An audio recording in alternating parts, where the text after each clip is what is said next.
On the inside, the sun still shines, and the rain falls down. But the sun and rain are prisoners too. When morning comes around. Now, Cheryl, you've been a corrections officer for the past 22 years. What kind of changes have you seen within the prison?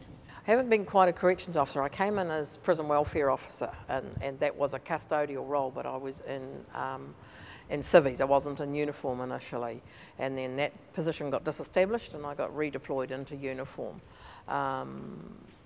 But during that time there's been huge changes. I mean, there's been structural changes to the prison here. When I first started here, this front fence, you could actually step over it. And we occasionally used to have to move tourists on who thought it was a nice place to have a picnic.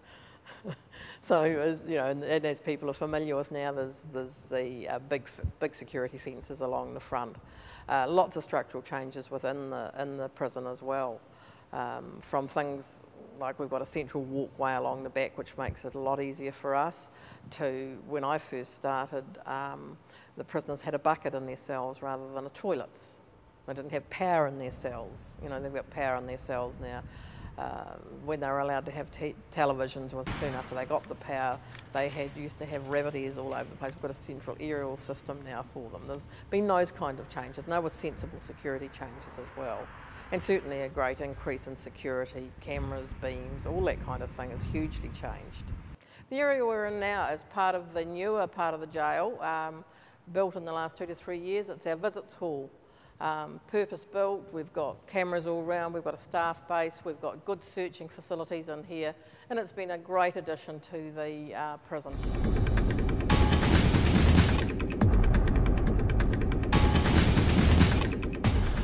My role is I'm Principal Corrections Officer for the CSU unit, so I provide support services to the units.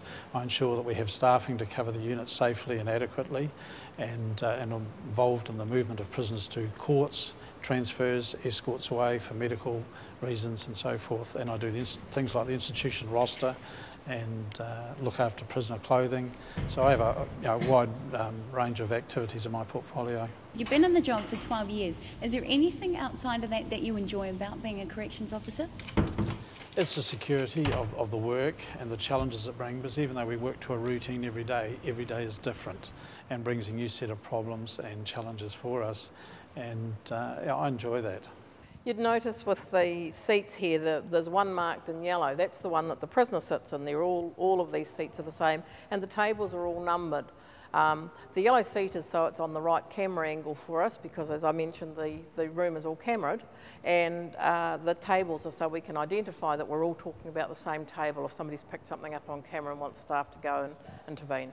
What kind of advice have you got for people out there who are looking at this type of career? If you'd like to do something different, that's challenging, it's never boring. Every day, as I say, is different, and you enjoy working with others, and you want to make a difference in your community, it is well worth a lot. You've got to be good with people.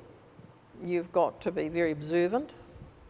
It's good if you can read body language really well, but if you can't when you come in here, you'll soon learn how to do that.